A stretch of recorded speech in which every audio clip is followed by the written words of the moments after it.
Hello साथियों, कैसे हैं आप लोग। आशा करता हूं आप सभी बहुत अच्छे होंगे। आपका स्वागत है आपके स्टडी चैनल स्टडी विद अर्पित पर। पिछली क्लास में हम लोगों ने पढ़ा था गॉस की प्रमेय तथा वैद्युत फ्लक्स। आज हम लोग उसी के आगे की टॉपिक्स की बात करेंगे।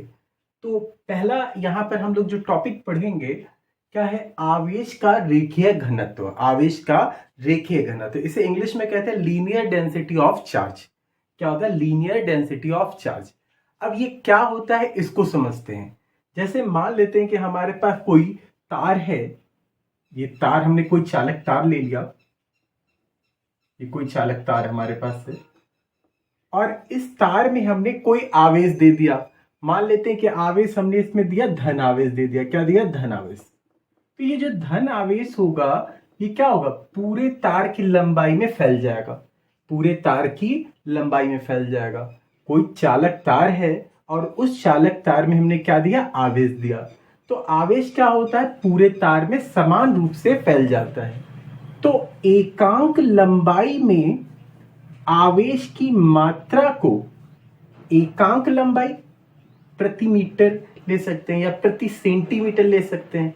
तो क्या हो गया, एकांक लंबाई, कोई तार है उसकी एकांक लंबाई में आवेश की मात्रा को हम लोग कहते हैं आवेश का रेखीय घनत्व कहते हैं। इसे प्रदर्शित करते हैं लैम्डा से प्रदर्शित करते हैं। किसे प्रदर्शित करते हैं, लैम्डा से प्रदर्शित करते हैं। तो अगर आपसे कोई पूछता है कि आवेश का रेखीय घनत्व किसे कहते हैं, तो आप क्या बताएंगे कि कोई एकांक तार है, चालक तार है, उसमें आवेश की मात्रा को हम लोग बोलते हैं क्या, आवेश का रेखीय घनत्व। अभी देखिए यहां पर क्या है, आवेश। आवेश का मात्रक क्या होता है, कूलाम। और ये क्या है, एल। एल क्या है, लंबाई। लंबाई का मात्रक क्या होता है, मीटर। तो इसका मात्रक क्या हो जाएगा, कूलाम बटे मीटर हो जाएगा। क्या हो जाएगा, कूलाम बटे मीटर। इसका मात्रक क्या हो गया, कूलाम बटे मीटर हो गया। तो अगर आपसे कोई पूछता है कि आवेश का रेखीय घनत्व क्या है, तो आप कहोगे कि कोई तार है चालक, उस तार के प्रति एकांक लंबाई में आवेश की मात्रा को हम लोग कहेंगे आवेश का रेखीय घनत्व कहेंगे। अब देखिए हम लोग बात करेंगे आज गॉस की प्रमेय के अनुप्रयोग की बात करेंगे। गॉस की प्रमेय का कहां कहां पे उपयोग किया जाता है उसके बारे में आज हम लोग बात करेंगे। तो बहुत ही इंपॉर्टेंट है ये, ज्यादातर एग्जाम से आपसे पूछा गया है, बोर्ड एग्जाम में कई बार पूछा गया है। ड्राइव करने के लिए आपसे कहा जाता है, कहता है कि अनंत लंबाई के एक समान आवेशित तार के कारण वैद्युत क्षेत्र की तीव्रता, ठीक है, अनंत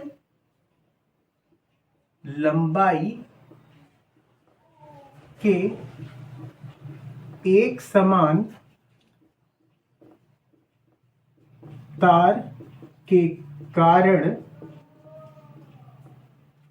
वैद्युत क्षेत्र की तीव्रता, वैद्युत क्षेत्र की तीव्रता, इसके व्यंजक का आज निगमन करेंगे हम लोग। एक समान तार है कोई अनंत लंबाई का और उसके कारण वैद्युत क्षेत्र की तीव्रता का हम लोग क्या करेंगे, निगमन करेंगे।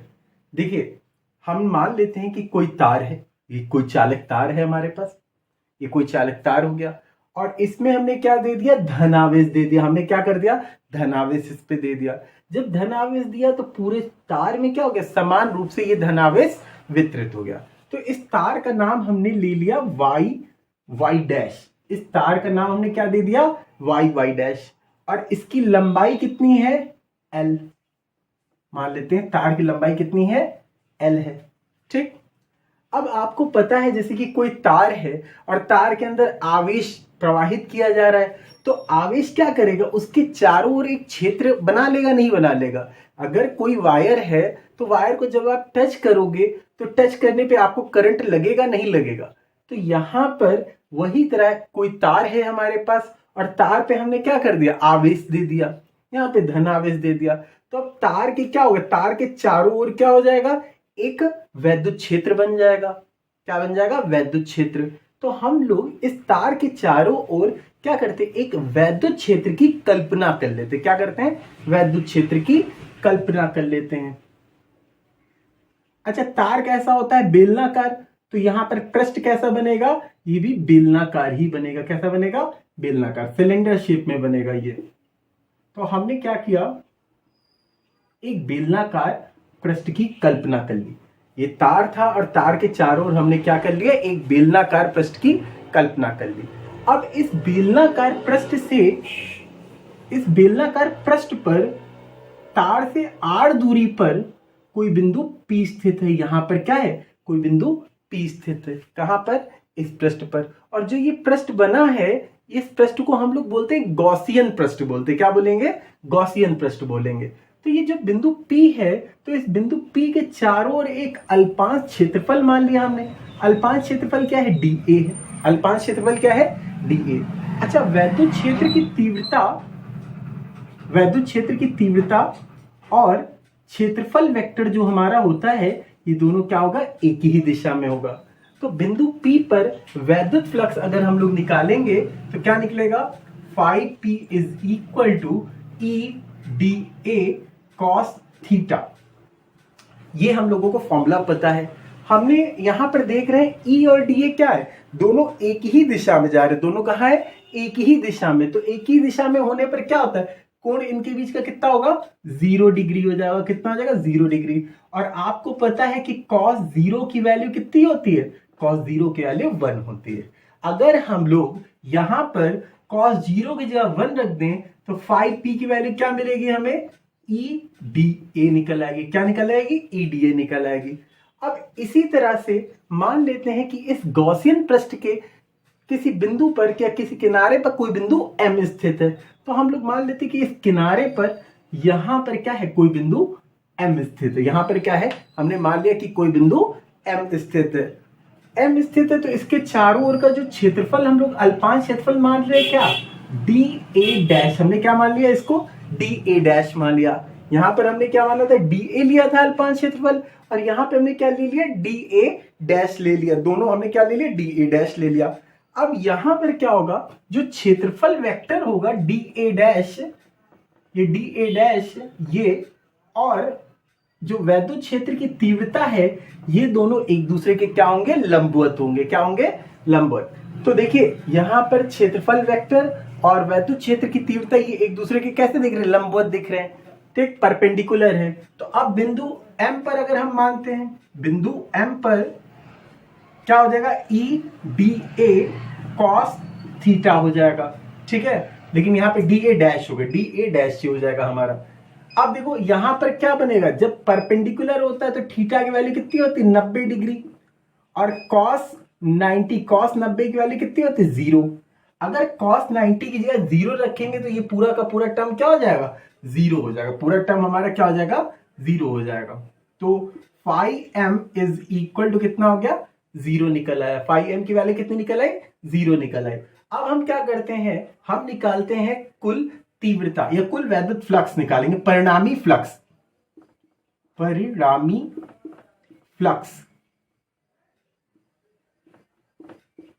अब परिणामी फ्लक्स कैसे निकलेगा? देखो दोनों को जोड़ दो। phi E is equal to कितना हो जाएगा? phi P और phi M हो जाएगा। ठीक, phi P की वैल्यू कितनी है हमारे पास? phi P की वैल्यू है E dA और इसकी वैल्यू कितनी थी? 0। तो इस तरह से हमें phi E is equal to मिला, E dA मिल गया। क्या मिल गया? E dA मिल गया। अभी हम लोगों ने क्या किया? इस छोटे से पार्ट के लिए निकाला। अगर हमें संपूर्ण के लिए निकालना, संपूर्ण पृष्ठ के लिए निकालना है, तब क्या करते हैं? हम लोग समाकलन कर देंगे। क्या कर देंगे? समाकलन। तो समाकलन जब करेंगे तो समाकलन करने पे क्या होगा? phi E हमारा ऐसे ही लिखा रहेगा। यहाँ पर E की जगह E लिखा और यहाँ पर समाकलन dA हो गया। क्या हो गया? समाकलन dA। ये पृष्ठ कैसा दिख रहा है हमें? ये पृष्ठ दिख रहा है बेलनाकार। क्या दिख रहा है? बेलनाकार। तो बेलन की वक्र पृष्ठ का फॉर्मूला आप लोगों ने पढ़ा हुआ है, 2 पाई आर एच होता है। क्या होता है? 2 पाई आर एच होता है। बेलन के वक्र पृष्ठ का फॉर्मूला होता है 2 पाई आर एच। यहां पर h तो लंबाई दी नहीं है। लंबाई कितनी दी गई है? l लंबाई दी गई है। जब l लंबाई दी गई है तो यहां पर फॉर्मूला क्या हो जाएगा हमारे पास? dA की वैल्यू 2 पाई आर एल हो जाएगा। क्या हो जाएगा? 2 पाई आर एल। अच्छा, गॉस की प्रमेय से हम लोगों ने एक चीज देखी थी। क्या? कि गॉस की प्रमेय में बताया था हम लोगों ने कि phi E is equal to होता है क्यू अपॉन एप्सिलॉन नॉट। तो यहां पर वही काम करते हैं हम लोग, क्या रखेंगे, क्यू अपॉन एप्सिलॉन नॉट यहां पर हमने लिख दिया, ये ई हमने एज इट इज लिख दिया, और यहां पर कितना है 2 पाई आर एल हमने एज इट इज लिख दिया। हमें ई निकालना है, ई क्या है, वैद्युत क्षेत्र की तीव्रता निकालनी है। तो ई को रोकेंगे, बाकी सब क्या होगा, गुणे से इधर बट्टे में आ जाएगा। तो ई की वैल्यू क्या निकल के आएगी हमारे पास, ई इज इक्वल टू निकल के आएगा 1/2 पाई एप्सिलॉन नॉट। ये 2 पाई एप्सिलॉन नॉट आ गया, ठीक है, 2 पाई और एप्सिलॉन नॉट एक साथ हमने लिख दिया। बचा कितना, क्यू, और यहां पे कितना है आर, और ये एल, ये हो गया। अभी अभी हम लोगों ने सबसे पहले टॉपिक पढ़ा था क्या, रेखीय घनत्व। रेखीय घनत्व क्या होता है, lambda is equal to Q upon L. तो यहां पर क्यू अपॉन एल आपको दिखाई दे रहा है, तो क्या हो जाएगा, क्यू अपॉन एल की जगह क्या लिख सकते हैं, लैम्डा। तो हमारे पास निगमित हो क्या आएगा, E is equal to 1/2 pi epsilon not lambda upon R. यही निगमन करना था हमें, इसी का ही निगमन करके दिखाना था। फिर से एक बार समझते हैं। देखिए क्या कह रहा है, अनंत लंबाई के एक समान तार के कारण वैद्युत क्षेत्र की तीव्रता निकालनी है। हमने एक तार वाई वाई डैश माना, जिस पर धनावेश दे दिया, जिसकी लंबाई एल है, जिसकी लंबाई एल है। अब ये तार पे जब हमने आवेश दिया तो इसके चारों ओर एक पृष्ठ बन जाएगा, और इस पृष्ठ को हम लोग बोलते हैं गॉसियन पृष्ठ बोलते हैं। यहां पर क्या है, गॉसियन पृष्ठ। ये कैसा है, काल्पनिक पृष्ठ है। इस पृष्ठ, इस तार से r दूरी पर इस पृष्ठ पर कोई बिंदु P स्थित है। इस बिंदु P पर वैद्युत क्षेत्र की तीव्रता और अल्पांश क्षेत्रफल वेक्टर, ये दोनों क्या है, एक ही दिशा में है। हमने एक ही दिशा में था इसलिए थीटा की वैल्यू 0 रखती है और cos 0 की वैल्यू 1 होती है। तो हमने यहां पर 5p निकाला, 5p कितना निकला, EDA निकल आया। फिर उसके बाद हमने क्या किया, इसी पृष्ठ पर कोई बिंदु m मान लिया, और m पर ये क्या है, क्षेत्रफल वेक्टर DA डैश और E, ये दोनों क्या है, एक दूसरे के परपेंडिकुलर दिए गए हैं। परपेंडिकुलर मतलब लंबवत दिए गए हैं, और लंबवत जब दिए गए तो कितना आ जाएगा, 90 डिग्री हो जाएगा, और 90 की वैल्यू कॉस में 0 होती है। फिर परिणामी फ्लक्स निकालने के लिए हमने दोनों को ऐड कर दिया, 5p की वैल्यू रखी, 5m की वैल्यू रख दी, दोनों वैल्यूज को जोड़ा हमने। उसके बाद देखिए हमने क्या किया, हमें संपूर्ण के लिए निकालना था, इसलिए हमने क्या कर दिया, हमने यहाँ पर समाकलन कर दिया। समाकलन जब किया, पृष्ठ हमारा कैसा था, बेलनाकार। तो बेलन का वक्र पृष्ठ का फॉर्मूला क्या होता है, 2 पाई आर एल होता है। हमने 2 पाई आर एल लिख दिया। गॉस की प्रमेय से हमें पता है क्या, phi E is equal to Q upon epsilon not. यहाँ पे क्यू अपॉन एप्सिलॉन नॉट हो गया। अब देखिए ई निकालना था तो बाकी सबको इधर भेजा, 2 पाई एप्सिलॉन नॉट मैंने एक साथ लिख दिया, क्यू अपॉन आर एल एक साथ लिखा। हमें पता है lambda is equal to Q upon L होता है, तो क्यू अपॉन एल की जगह हमने लैम्डा यहाँ पर लिख दिया। यही निगमन करना था हमें। अगर आपको वीडियो अच्छा लगता है तो आप इस वीडियो को प्लीज शेयर कर दिया करिए, सब्सक्राइब कर दिया करिए अगर आप नए हैं, और दोस्तों को भी शेयर करा करिए, और पिछले वीडियोस को भी देखिए। आप लोगों को बार बार रिवीजन करने के लिए बहुत अच्छे वीडियोस हैं। धीरे धीरे और भी अच्छे अच्छे वीडियोस बनते रहेंगे।